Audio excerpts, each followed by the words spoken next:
ಸ್ನೇಹಿತರೇ ನಮಸ್ಕಾರ. ನಾನು ರವೀಂದ್ರ ಜೋಶಿ. ಬೆಳಗಿನ ಸಂಚಿಕೆಯಲ್ಲಿ ಅಮೆರಿಕೆಯ ಪಂಟುಬಿ ಇರಾನಿನ ಒಂದು ಹಡಗನ್ನು ಮುಳುಗಿಸಿರುವ ಬಗ್ಗೆ, ಅದನ್ನು ಬ್ಲಾಸ್ಟ್ ಮಾಡಿರೋ ಬಗ್ಗೆ ವರದಿ ಮಾಡಿದ್ದೆ. ನಾನು ಭಾಳ ಭೀಕರವಾದಂಥ ಕೃತ್ಯ, ಅದು ಅನಾಹುತಕಾರಿ ಕೃತ್ಯ. ಏಕೆಂದರೆ ಈ ಇಂಟರ್ನ್ಯಾಷನಲ್ ವಾಟರ್ಸಲ್ಲಿ ಈ ರೀತಿಯಾದಂಥ ದಾಳಿ ಮಾಡುವ ಮೂಲಕ ಜಾಗತಿಕ ಮಟ್ಟದಲ್ಲಿ ಯುದ್ಧವನ್ನು ತೆಗೆದುಕೊಂಡು ಹೋಗುವಂಥ ಅನಾಹುತಕಾರಿ ತೀರ್ಮಾನವನ್ನು ಡೊನಾಲ್ಡ್ ಟ್ರಂಪ್ ಅವರು ಮಾಡಿದ್ದಾರೆ ಅಂತ ಮೇಲ್ನೋಟಕ್ಕೆ ಸ್ಪಷ್ಟವಾಗಿ ಗೊತ್ತಾಗ್ತದೆ. ಶ್ರೀಲಂಕಾದಿಂದ ಸುಮಾರು 40 ನಾಟಿಕಲ್ ಮೈಲ್ಸ್ ಈಚೆ, ಅಂದರೆ ವಿಶಾಖಪಟ್ಟಣದ ಈ ಕಡೆ ನಡೆದಂಥ ಅತಿ ದೊಡ್ಡದಾದಂಥ ಕುಕೃತ್ಯ ಇದು. ಹಾಗೆ ವಾಸ್ತವವಾಗಿ ನೋಡಿದರೆ ಇದು ಮಿಲನ್ 2026 ಅಂತೇಳಿ ಒಂದು ಕಾರ್ಯಕ್ರಮದಲ್ಲಿ ಪಾಲ್ಗೊಳ್ಳಲಿಕ್ಕೆ ಬಂದಂಥ ಕಾರ್ಯಕ್ರಮದಲ್ಲಿ ಇದ್ದಂಥ ಹಡಗು. ಅದರ ಮೇಲೆ ದಾಳಿ ಮಾಡಿ ಸುಮಾರು 80 ಜನ ಸೇಲರ್ಸ್ನ ಏಕಕಾಲಕ್ಕೆ ದಾರುಣವಾಗಿ ಹತ್ಯೆ ಆಗುವ ಹಾಗೆ ಮಾಡಿದಂಥ ಕೃತ್ಯವನ್ನು ಅಮೆರಿಕೆ ಮಾಡಿದೆ. ಅದರ ಸಬ್ಮರೀನ್ ಮೂಲಕ ಇಂಥದ್ದೊಂದು ಕೃತ್ಯವನ್ನು ಎಸಗಿದೆ. ಅದರ ವಿಡಿಯೋ ಎಲ್ಲ ಕಡೆ ವೈರಲ್ ಆಗಿದೆ, ತಾವು ನೋಡಿದ್ದೀರಿ.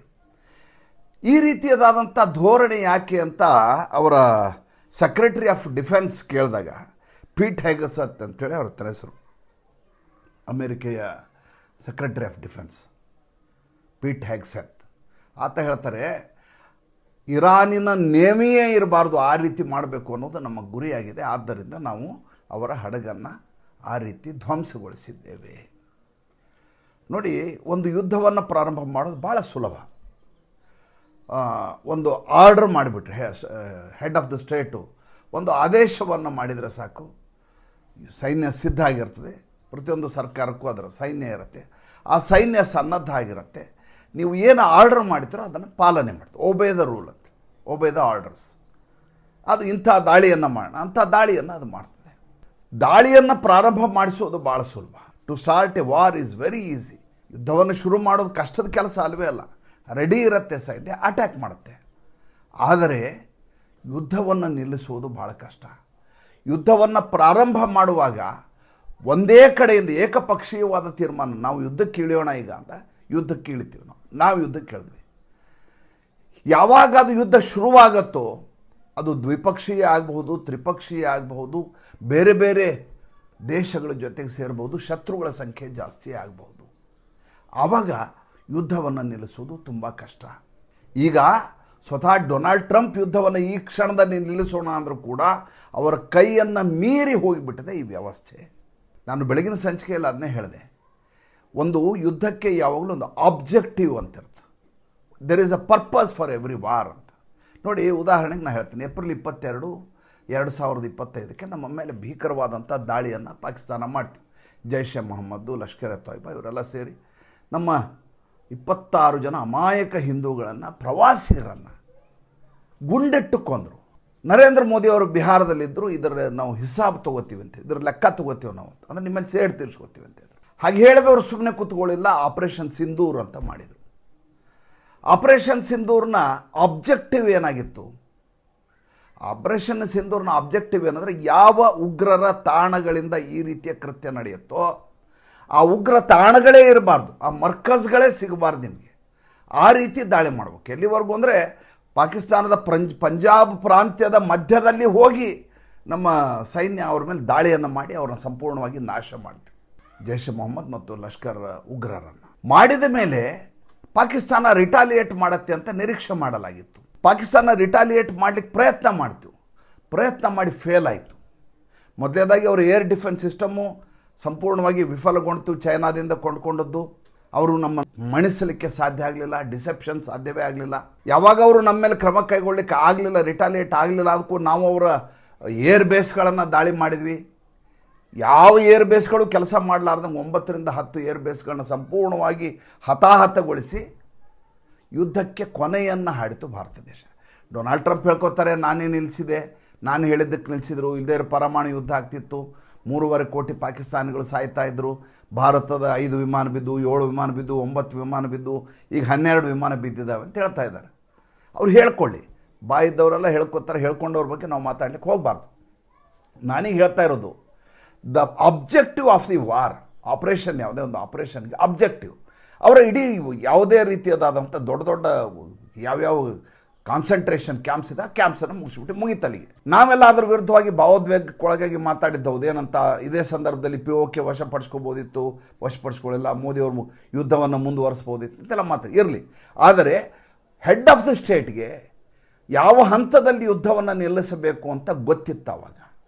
ಇದು ಯಾವತ್ತು ಇತಿಹಾಸದಲ್ಲಿ ಆಪರೇಷನ್ ಸಿಂಧೂರ್ ಅನ್ನೋದು ಪ್ರತಿ ಯುದ್ಧ ನಡೆದಾಗಲೂ ಕೂಡ ಉಲ್ಲೇಖ ಆಗತ್ತೆ. ಏಕೆಂದರೆ ಇದರ ಆರಂಭ ಮತ್ತು ಅಂತ್ಯ ಎರಡನ್ನೂ ಕೂಡ ನಿಖರವಾಗಿ ನೆರವೇರಿಸಲಾಯಿತು ಮತ್ತು ಯಾವ ಟಾರ್ಗೆಟನ್ನು ಇಡಲಾಯಿತು ಆ ಟಾರ್ಗೆಟನ್ನು ಮಾತ್ರ ನಾಶ ಮಾಡಲಾಯಿತು. ಈಗ ಇರಾನ್ ಎಲ್ಲಿ ಬೇಕಲ್ಲ ಕ್ಷಿಪಣಿಗಳನ್ನು ಹಾರಿಸ್ತಾ ಇದೆ. ಅದು ಎಲ್ಲಿ ಹಾರಿಸ್ಬೇಕಂತ ಮಾಡಿದೆ ಆ ಜಾಗಕ್ಕೆ ಹೋಗಿ ಬೀಳೋಕ್ಕಿಂತ ಬೇರೆ ಕಡೆ ಬಿದ್ದದ್ವೇ ಜಾಸ್ತಿ ಇದ್ದಾವೆ. ಟಾರ್ಗೆಟ್ ಪಾಯಿಂಟ್ ಆಗಿಲ್ಲ ಅದು. ಇನ್ನು ಡಿಸೆಪ್ಷನ್ ಸಂಪೂರ್ಣವಾಗಿ ವಿಫಲ ಆಗಿದೆ ಜಾಗತಿಕ ಮಟ್ಟದಲ್ಲಿ. ನಾನು ಹೇಳ್ತಾ ಇರೋದು ಕೊಲ್ಲಿ ರಾಷ್ಟ್ರಗಳಲ್ಲಿ ಇರಬಹುದು ಅಥವಾ ಇಸ್ರೇಲ್ ಮೇಲೆ ಇರಬಹುದು. ಇವ್ರು ಹೇಳ್ತಾರೆ ಐರನ್ ಡೋಮ್ ಅಂತ. ಯಾವ ಐರನ್ ಡೋಮ್ ವರ್ಕೆ ಆಗ್ತಾ ಇಲ್ಲ. ಇಡೀ ಟೆಲ್ ಅವೀವು ಆಮೇಲೆ ಇದ್ರ ಮೇಲೆ ನಿರಂತರವಾಗಿ ದಾಳಿ ನಡೀತಾನೆ ಇದೆ, ತಪ್ಪಿಸ್ಕೊಳ್ಳಿಕ್ಕೆ ಆಗ್ತಾನೆ ಇಲ್ಲ. ಆದರೆ ಭಾರತ ತಾನು ಮಾಡಿದ ಟಾರ್ಗೆಟನ್ನು ಸರಿಯಾಗಿ ನಿಖರವಾಗಿ ಹೋಗಿ ಹೊಡಿತು. ಮುಗಿದ ತಕ್ಷಣ ನಮ್ಮ ಆಪರೇಷನ್ ಕೊನೆಗೊಳಿಸಿದ್ವಿ, ಪಾಸ್ ಮಾಡಿದ್ವಿ. ಸೀಸ್ ಫೈರ್ ಅಲ್ಲ, ಯಾರೋ ಹೇಳಿದರು ಅಂತ ನಿಲ್ಲಿಸಿದ್ದಲ್ಲ, ಸ್ವತಃ ಅವರೇ ಅಲವತ್ಕೊಂಡು ಬಂದರು ಪಾಕಿಸ್ತಾನದವರು. ಆ ಹಂತದಲ್ಲಿ ನಿಲ್ಲಿಸಿದ್ದೀವಿ ಅಂತ ಭಾರತ ಸರ್ಕಾರ ಹೇಳ್ತಾ ಇದೆ. ಅದಿರಲಿ, ಬಟ್ ನಾನು ಹೇಳ್ತಾ ಇರೋದು ಒಂದು ಯುದ್ಧದ ಒಟ್ಟು ವ್ಯಾಖ್ಯಾನವನ್ನು ಈ ರೀತಿ ಮಾಡಬೇಕು. ಇಲ್ಲಿ ಈಗ ನಡೀತಾ ಇರುವಂಥ ಯುದ್ಧವನ್ನು ನೋಡಿ, 28ನೇ ತಾರೀಕು ಫೆಬ್ರವರಿಯಿಂದ ಶುರುವಾದಂಥ ಯುದ್ಧ. ಈ ಯುದ್ಧದ ಆಬ್ಜೆಕ್ಟಿವ್ ಏನು? ಮೊದಲೆಲ್ಲ ಹೇಳಿದ್ದೇನು, ಅಮೇರಿಕ ಹೇಳ್ತಾ ಇದ್ದದ್ದೇನಪ್ಪ ಅಂದರೆ ರೆಜಿಮ್ ಚೇಂಜ್ ಮಾಡಬೇಕು. ಅಲ್ಲಿರುವಂಥ ಅಯಾತೊಲ್ಲಾ ಖೊಮೇನಿನ ಬಿಡಬಾರ್ದು, ಆತ ಧರ್ಮಾಂಧನಿದ್ದಾನೆ, ಆತ ಉಳಿದ ಎಲ್ಲ ರಾಷ್ಟ್ರಗಳಿಗೂ ಭಾಳ ದೊಡ್ಡ ತಾಪತ್ರಯ ಉಂಟು ಮಾಡ್ತಾನೆ, ಅನಾಹುತಕಾರಿ ಮನುಷ್ಯ ಇದ್ದಾನೆ, ಅವ್ನು ನಿಲ್ಲಿಸ್ಬೇಕು. ಅದಕ್ಕೋಸ್ಕರ ಇಲ್ಲಿ ಗೃಹ ಯುದ್ಧವೂ ಆಯಿತು, ಆ ಸಂದರ್ಭದಲ್ಲಿ ಅದು ತಪ್ಪಣಾಯಿತು, ಎಲ್ಲ ಆಯಿತು. ಜೊತೆ ಇನ್ನೊಂದು ಪಾಯಿಂಟನ್ನು ಅವರು ಸೇರಿಸಿದ್ರು. ಏನಪ್ಪ ಅಂತಂದರೆ ಅವರ ಏನು ಈ ನ್ಯೂಕ್ಲಿಯರ್ ಫೆಸಿಲಿಟೀಸ್ ಇದೆ ಅದನ್ನು ನಾಶ ಮಾಡಬೇಕು. ನ್ಯೂಕ್ಲಿಯರ್ ಫೆಸಿಲಿಟಿ ನಾಶ ಮಾಡಬೇಕು ಅಂತ ಈಗ ಅವ್ರು ಹೇಳಲಿಕ್ಕೆ ಆಗೋದಿಲ್ಲ. ಯಾಕೆ ಹೇಳಲಿಕ್ಕೆ ಆಗೋದಿಲ್ಲ ಅಂದರೆ 2 ಆಪರೇಷನ್ಗಳು ಈಗಾಗಲೇ ಆಗೋಗಿದ್ದಾವೆ. ಒಂದು ಆಪರೇಷನ್ ರೈಸಿಂಗ್ ಲೈನ್ ಅಂಥೇಳಿ ಇಸ್ರೇಲ್ನವ್ರು ಮಾಡಿದರು. 13 ಜೂನ್ 2025ರಿಂದ 2 ವಾರ ಮಾಡಿದರು. ಅವರ ಟಾರ್ಗೆಟ್ ಇದ್ದದ್ದೇ ಒಂದು ಅವ್ರದ್ದಿರುವಂಥ ಮಿಸೈಲ್ಗಳೇನಿದೆ ಆ ಮಿಸೈಲ್ ಸ್ಟಾಕನ್ನು ನಾಶ ಮಾಡಬೇಕು ಸಂಪೂರ್ಣವಾಗಿ ಅಂತ, ಮತ್ತು ಅವರು ಯಾರ್ಯಾರು ದೊಡ್ಡ ದೊಡ್ಡ ಬ್ರಿಗೇಡಿಯರ್ಗಳು ಕರ್ನಲ್ಗಳು ಯಾರ್ಯಾರದ ಅವ್ರನ್ನ ಮುಗಿಸ್ಬೇಕು ಅಂತ. ಎರಡನೇದವ್ರ ನ್ಯೂಕ್ಲಿಯರ್ ಫೆಸಿಲಿಟಿ ಉಳಿದಿರಬಾರ್ದು, ಆ ನಿಟ್ಟಿನಲ್ಲಿ ಹೋರಾಟ ಮಾಡಿದ್ರು. 2 ವಾರ ನಡೀತು.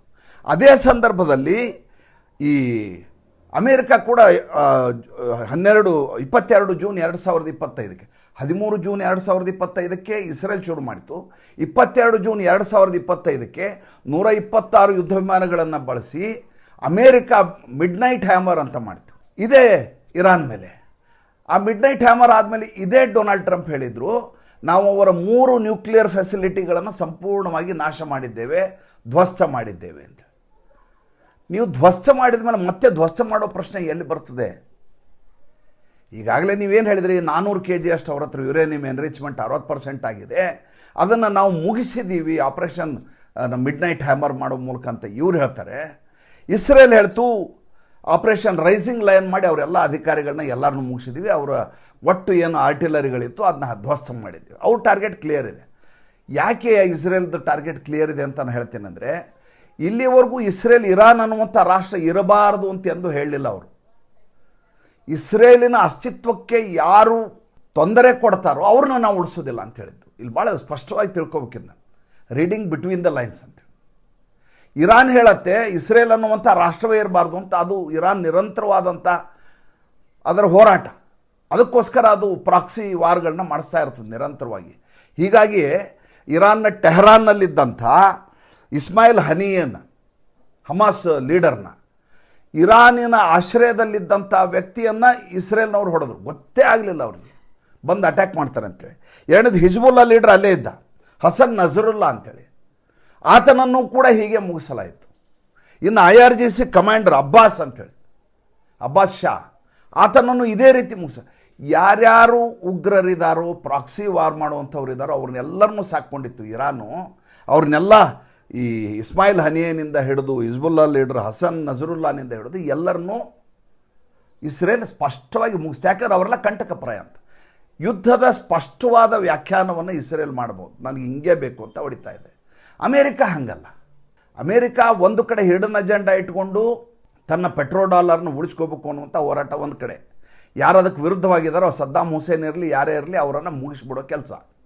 ಎರಡನೇದು, ಯಾವ ಇರಾನ್ ಮೇಲೆ ಈಗ ದಾಳಿ ಮಾಡಿದೆವೋ ಫೆಬ್ರವರಿ 28 ಇವತ್ತು 6ನೇ ದಿವಸ, ಈ ಸಂದರ್ಭದಲ್ಲಿ ಸ್ವತಃ ಡೊನಾಲ್ಡ್ ಟ್ರಂಪ್ ಸಂಪೂರ್ಣವಾಗಿ ಗೊಂದಲಕ್ಕೀಡಾಗಿದ್ದಾರೆ ಅಂತ ಅವ್ರ ಹೇಳಿಕೆಗಳ ಮೂಲಕವೂ ಗೊತ್ತಾಗ್ತದೆ. ಅವ್ರು ಡಿಫೆನ್ಸ್ ಸೆಕ್ರೆಟರಿ ಪೀಟ್ ಹೆಗೆಟ್ಸ್ ಆತ ಹೇಳ್ತಾನೆ ನಾವು ಅವ್ರ ನೇವಿ ಮುಗಿಸ್ತೀವಿ ಅಂತ ಆತಂತಾನೆ, ಯಾಕೆ ನಿನ್ನೆ ಹೊಡೆದಿ ಅಂತ ಕೇಳಿದ್ದಕ್ಕೆ. ಆಮೇಲೆ ಅವರ ರೆಜಿಮ್ ಚೇಂಜು ನಮ್ಮ ಜವಾಬ್ದಾರಿ ಅಲ್ಲ ಅಂತ ಡೊನಾಲ್ಡ್ ಟ್ರಂಪ್ ಹೇಳ್ತಾರೆ. ಅವರ ಆಂತರಿಕ ವಿಚಾರ ಅದು, ನಾವು ಅದ್ರ ಬಗ್ಗೆ ಯಾವುದೋ ತಲೆ ಕೆಡಿಸ್ಕೊಳ್ಳೋಂತ ಅವ್ರು ಹೇಳ್ತಾರೆ. ಅಂದರೆ ಯಾಕೆ ಯುದ್ಧ ಮಾಡ್ತಾ ಇದ್ದೀವಿ ಅನ್ನೋದೇ ಅವ್ರು ಗೊತ್ತಾಗಲಾರದಂಥ ಅಯೋಮಯ ಸ್ಥಿತಿಗೆ ಅವ್ರು ಹೋಗ್ಬಿಟ್ಟಿದ್ದಾರೆ. ಜೊತೆಗೆ ಇರಾನ್ ಏನು ಮಾಡ್ತಾ ಇದೆ, ಇರಾನಿನ ಕತೆ ನೋಡಿ, ಇರಾನಿನ ಭಾಳ it is war of economics. Iran target ಮಾಡ್ತಾ ಇರೋದು ನೋಡಿ, ಅತಿ ದೊಡ್ಡದಾದಂಥ ಆಯಿಲ್ ಕಂಪನಿ ಏನಿದೆ ಸೌದಿ ಅರೇಬಿಯಾ, ಅದ್ರ ಮೇಲೆ ದಾಳಿ ಮಾಡಿಬಿಡ್ತಿತ್ತು. ಕತಾರ್ನ ಅತಿ ದೊಡ್ಡದಾದಂಥ ಆಯಿಲ್ ಕಂಪ್ನಿ ಅದ್ರ ಮೇಲೆ ದಾಳಿ ಮಾಡಿಬಿಡ್ತು. 2 ಮೇಜರ್ ನಿಕ್ಷೇಪಗಳನ್ನ ನೀವು ರಿಫೈನರೀಸ್ನ ಈ ರೀತಿ ಸ್ತಬ್ಧಗೊಳಿಸಿಬಿಟ್ರೆ ಜಾಗತಿಕ ಮಟ್ಟದಲ್ಲಿ ಪೆಟ್ರೋಲಿಯಂ ದರ ಇರ್ದಕ್ಕಿದ್ದ ಹಾಗೆ $200 ಹೊರಟೋಗುತ್ತೆ. ಹಾಗೆ ಹೋಗಬೇಕು ಅಂತ ಆಶಿಸುತ್ತೆ ಇರಾನ್. ಅದಕ್ಕೋಸ್ಕರವೇ ಅದು ಆ ಸಮುದ್ರ ಮಾರ್ಗದ ಮೂಲಕ ನೀವ್ಯಾರು ಹರ್ಮುಜ್ ಮೂಲಕ ಹೋಗಬಾರದು ಅನ್ನತ್ತೆ. ಹೋಗಿ ಎಲ್ಲ ಕಡೆ ಆಯಿಲ್ ಸಪ್ಲೈ ಆಗ್ಲಿಕ್ಕೆ ಶುರು ಆಗಿಬಿಟ್ರೆ ಯುದ್ಧ ಮುಂದುವರಿತಾನೆ ಇರುತ್ತೆ, ನಾವು ಹೊಡಿತಾನೆ ಇರಬೇಕಾಗತ್ತೆ. ಅವರೆಲ್ಲರೂ ಆರ್ಥಿಕವಾಗಿ ದಿವಾಳಿ ಆಗಬೇಕು ಎಲ್ಲ ರಾಷ್ಟ್ರಗಳು. ಹಾಗೆ ದಿವಾಳಿ ಮಾಡುವುದು ನನ್ನ ಗುರಿ ಅಂತ ಅದು ಸಂಪೂರ್ಣವಾಗಿ ಈಗ ಆತ್ಮಹತ್ಯಾ ಬಾಂಬರ್ ರೀತಿಯಲ್ಲಿ ಅದು ನಡ್ಕೊಳ್ಳುತ್ತೆ. ಡೊನಾಲ್ಡ್ ಟ್ರಂಪ್ ಮಾಡುವಂಥ ಅನಾಹುತಗಳಿದಾವಲ್ಲ, ಆ ಅನಾಹುತಗಳಲ್ಲಿ ಇದೊಂದು ಅತ್ಯಂತ ಭೀಕರವಾದಂಥ ಬೀಭತ್ಸವಾದಂಥ ಅನಾಹುತಕಾರಿಯಾದಂಥ ಯುದ್ಧ. ಇದು ಎಲ್ಲಿಗೆ ಹೋಗಿ ನಿಲ್ಲತ್ತೆ ಕಾದು ನೋಡಬೇಕು. ಮತ್ತು ಮುಂದಿನ ಸಂಚಿಕೆಯಲ್ಲಿ ಮಾತಾಡ್ತೀನಿ. ಸಂಚಿಕೆ ಇಷ್ಟ ಆಗಿದ್ರೆ ಲೈಕ್ ಮಾಡಿ, ಫಾಲೋ ಮಾಡಿ, ಶೇರ್ ಮಾಡಿ. ನಮ್ಮ ಮುಕ್ತ ಪತ್ರಿಕೋದ್ಯಮಕ್ಕೆ ಆರ್ಥಿಕವಾಗಿ ಬೆಂಗಾವಲಾಗಿ ನಮಸ್ಕಾರ.